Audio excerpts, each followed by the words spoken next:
Hi, I'm Ophi YouTube Videos. I am a feminist and a lesbian, and I make conversational commentary videos about both of those things. This video is written with the assumption that you have already watched the recent D'Angelo Wallace video about Cody and Tana Mongeau. It's got millions of views already. If you're here, you probably already have, but if you haven't, please pause, go watch it, and come back. D'Angelo did a fantastic job of breaking down a situation that I honestly still know extremely little about, that I'll be looking more into, and that I'm unsure if I will make a video about or not after this one. In my last video, I was like, I'm going to talk about something more lighthearted next time, and that's clearly not what I'm here to talk about, but this is a discussion about discussions around something, so while it does have, kind of the same topic that D'Angelo Wallace video is about, we won't be getting into specifics about the age gap issue or statutory rape, anything like that here. I just want to talk about the way that this is getting talked about and the way that I am nervous that this will be being talked about. So I always like to share how I'm approaching something. I've never watched a lot of Cody videos. I've talked about this before on my channel, actually. I did see his Girl Defined video, and I've always kind of held it against Cody and Noel that Girl Defined became a lolcow the way that they did. Kind of, I think, mostly off of the success of their That's Cringe video. I actually already talked about this in my Fundy Snark video all the way back in April. Some of the things that Cody and Noel were shitting on the Girls Defined for were things like having standards for men that they might want to date or marry. And I always kind of just had an, oh, okay, I don't care what these men think about anything kind of response after that. Because, yeah, holy shit, criticize Girl Defined for the transphobia or the misogyny or whatever, but the one message that Girl Defined has that I don't think is actively harmful to their young audience is you don't have to marry the first boy who's interested in you, and you can hold out until somebody who feels better. That's what Cody and Noel Miller thought was cringe. And I thought it was cringe that they thought that was cringe. So I've never really watched a lot of Cody content. At least I don't think so. I do watch a handful of the commentary boys that he has collaborated with in the past. Side note, I watched so many Drew Gooden videos before I realized that he was the road work ahead guy. I love YouTube. I love commentary YouTube. I love commentary YouTube that is more serious and analytical, and I also love commentary YouTube that's just kind of silly and goofy. And I particularly love D'Angelo Wallace's videos. I would definitely categorize those more on the more serious analysis sort of end of the spectrum here for commentary video essays. I'll listen to D'Angelo talk about anything. And D'Angelo did a fantastic job of laying out what the situation is, what the allegations are, and that many people already knew, and the ways that people probably would have already heard about this. What I'm concerned about here, though, and this is something that is no fault of D'Angelo's video or the way that it was presented, but it's this whole, many people knew thing that is seeing some groundswell into everybody knew and everybody knew in detail, and then to everybody should already have made a video about this so that they weren't included in what D'Angelo was criticizing of people not speaking about this. I mean, to be clear, especially when we're talking about something like somebody might be a predator or might have acted in predatory ways in the past, it makes sense for people who have been friends with or collaborated with this person in the past to respond. But, why would you yell at Jarvis Johnson on Twitter for having not already made a video to address this? Do the people asking him for that really want that from him? I mean, I don't say that to disparage Jarvis Johnson at all. I love Jarvis's videos. I watch Sad Boys all the time with my bestie. But as a person who spends weeks to months gathering information and doing the work that it takes to present something comprehensively and sensitively, I've been practicing and getting a little bit better at doing that since I started my channel. And that's just not at all the content format that Jarvis Johnson currently operates in or ever has in the past. Again, D'Angelo did make a reasonable criticism of the commentary space, that people who cover similar things have avoided this situation because they were friends with Cody. And that makes sense to me 100%. I have a video half scripted right now about how I think that infighting is a really misguided thing to accuse me of doing because I don't care. I'll get into this in Who's Afraid of Little Old Infighting or whatever I end up calling that script, but I'm very much of the opinion that for me, coming onto my channel and criticizing or coming out partially against the rhetoric of somebody who otherwise mostly agrees with me is more likely to win over minds and hearts than me just sitting down and outlining what's wrong with somebody who I know everybody already knows that they disagree with. And again, there are commentary YouTube people who it makes sense that they would have talked about this, but there are also just a lot of other channels where, like, it does not fit with what they do. Their job is to talk about Disney Channel original movies or goofy internet stuff or whatever. And they're genuinely, like, just not equipped to be asked or demanded to fire off a sensitive video about something like this at a moment's notice or, like, at all.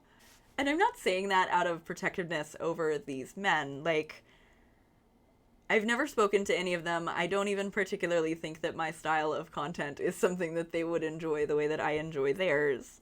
But even shutting off the part of my brain that, like, enjoys what they do and how they make it, I don't want them to do that out of protectiveness, not just for this particular victim who we're asking them to speak about, but also other victims, other people in their audience who they don't yet already know how to address sensitively and haven't yet had practice doing that. And also, they have other people in their audience who would run away with it if they said something wrong and they tried to, like, defend themselves for why they had been friends with this guy in the past and said something that boiled down into him not being that bad. People would then use that against the situation that's being discussed, and it would not be helpful. So, yeah, not every person is equipped to address every issue, and while I obviously love using my platform to talk about shit and complicated shit that takes me an hour or more to unpack at times, I also am not equipped to address every single issue. There are like 3 things that have happened that I could make big, long commentary things about just between me being elbows deep in finishing up the Ruth video in June and right now. And that doesn't even include the Neil Gaiman thing that I did make and shift around my content to get out. It just would be running me so ragged that I would be making shitty and unhelpful videos if I had to address every single thing that happened. And I already address similar things. So I can't imagine how frustrating and overwhelming it would feel to not even be used to having to talk about things like that and be told that you need to immediately and that you need to actually have done this before D'Angelo's video even dropped. I think in situations like this, a Twitter statement is often plenty because D'Angelo already made the video and made the video so fantastically well that there's really not that much for these other commentary people to say other than, yeah, what D'Angelo said, and I'm not going to collaborate with this guy anymore if they have in the past. Because Jarvis Johnson mentioned in his post about this whole situation that he's been getting DMs criticizing him for not speaking about the situation sooner. And I even could see for myself, even in the replies of his tweet where he was disavowing Cody Ko and said he wasn't and hadn't been friends or collaborators with him, people were saying, this is too little, why isn't this a video, you should have made a video, you should post this on YouTube. It's not even just Jarvis either. I have a Twitter mutual who is primarily on TikTok, I'm just Xander, and he said he's also been receiving people telling him that he should have already been covering this, even though he was.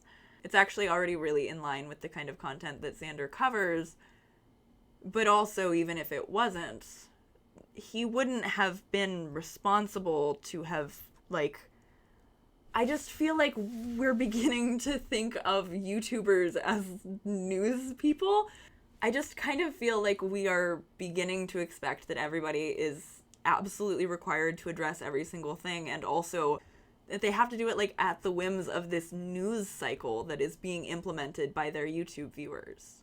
And I think something that will get lost in the resulting discourse around this is that people are going to be angrier that not anybody else beat D'Angelo to making that video in terms of like really huge scale content creators. But D'Angelo even pointed out smaller scale creators who were already talking about this.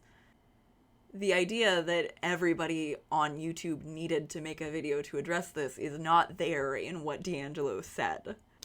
Another good point made in that video is that you know, a lot of commentary is overwhelmingly men and it's a boys club, and that it was overwhelmingly women and queer creators who were discussing this particular situation between Tana and Cody, and also, you know, kind of tends to be in general when I see people wanting to discuss allegations or situations around them, it's women and queer people.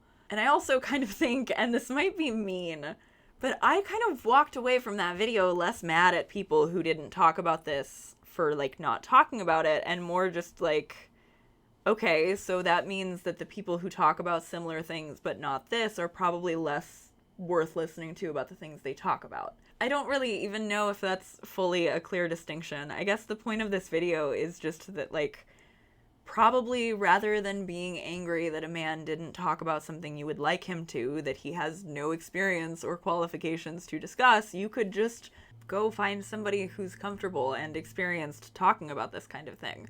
YouTube is huge. Commentary YouTubers love to talk about shit. And commentary YouTube, much like BreadTube, is not a real coherent thing. It's not real. It's just people whose videos get recommended alongside each other in the computer algorithm magic. It's people who sometimes interact with each other on Twitter. And it makes it feel like commentary is this big united space. Sometimes people pop up in each other's videos with the really big name channels. But so much of being a YouTuber happens alone in front of your computer and your camera. I imagine that's still the case even when you're big enough to go to conventions and stuff. These YouTubers are not all part of a network. They are not all broadcasting on the same channel, and you have to keep watching and wait for an anchor you like to show up, or for the anchor that you like to talk about what you want them to talk about. You can just go find somebody who will talk about the kind of things that you want them to talk about, and who will do that carefully. You know, I think the takeaway from D'Angelo pointing out what a boys club commentary YouTube has been is to just go find other commentary YouTubers, watch other channels, find people who also want to pick stuff like this apart and who aren't afraid to do it when it's somebody who seems like they're otherwise on their side. I guess for me, trusting someone more because of their approach to something or that they decided to approach it at all makes sense, but trusting somebody less just because they didn't break wildly from their typical content rollout to address something to do with someone that they might have, like, met at a convention a few years ago truly does not make sense to me as something to get angry about when people make you YouTube videos for free. And also, I think the more that we not just reward everyone for jumping on a trend, but then also castigate them for not, you know, that turns something like this, allegations that they will have to be careful about in case Cody gets sue happy or something, you know, that turns that into something that we will see more and more being trendy clickbait, which is not the way that I think these stories should be handled. Like, if everyone I'm following makes a video about the same thing because they want to, I am stoked. I'm eating good. I will watch everybody's different perspective on the situation and enjoy it. Because I like the people who I follow on YouTube. I enjoy their content. I would watch multiple takes on the same situation. But if multiple people that you follow make a video about something just because they feel like they have to, you can kind of tell in the content. You can tell. Trust me, I think everybody telling people who are not necessarily comfortable or qualified to make videos that they're not quite comfortable or qualified to make is curling a monkey paw real hard right now. Because while I trust Jarvis Johnson, and also don't think that he needs to make a video anyway, I trust other YouTube dudes a lot less for reasons that probably are going to continue to feel as petty in my gut as the making a girl defined into a lolcow one for Cody did until I learned more. But, like, having everybody have to put out a take about this as soon as it happens, do you want a million little Sloans? This is how we end up with a million little Sloans. And they would be doing it about YouTubers who are, like, so much less separated from the platform they would be posted on than doing it about child stars is. Do you want that? I don't want that. This is obviously a situation that is still ongoing. Like I mentioned earlier, I'm not sure if I'm planning on making an entire video about Tana and Cody. I am interested. I do have some ideas, but I haven't looked into it very fully yet. I think wanting to know that your favorite YouTubers think that bad things are bad is acceptable, but I think being super entitled that they would make you a whole little movie about it is pretty entitled, and not in a way that's going to result in much good for anybody outside of whatever little, like, moral boost you feel like you had from liking an unproblematic fave. Like, the cat's out of the bag. People know now. We know people know now. We can move forward with that understanding. We can wait to see what or if Cody Co has anything to say for himself. I just think pushing for more coverage of something like this is misguided, and that it's going to encourage people to make content that they don't want to make and that they shouldn't make. I think when people make videos about serious allegations and situations, they should do that because they care about them and they care about bringing light to them. And in my experience, that is why most people who are not being pressured into responding to a situation would make an analysis or commentary video about it. You're not going to get what you want out of trying to pressure people into making apologies for their friends. Anyway, thank you very much for watching. I have not yet watched anybody else's videos about this situation other than D'Angelo's just last night, but if you have suggestions for me to catch up, I would love to hear about them in the comments below. Maybe you think that I'm being too easy and you think that everybody on the entire platform should have to make a mandatory statement. I just personally don't think that that does us a lot of good. I think it's more helpful to just only look to people whose opinions we know we trust on that kind of thing. So, yeah, not everybody has to make a video about everything. It can be nice when they do. You can want to know what your favorite creator says about it and be upset if they fumble the ball a little bit in their phrasing. But you should really also just remember, like, people make videos that you don't have to watch. You can stop watching people's videos for any reason. If you want to stop watching somebody's videos because they didn't beat D'Angelo to the punch about talking about Cody Co, that's fine. You probably shouldn't harass them about it. It's just not very helpful. Thanks so much for watching. I love you guys very much.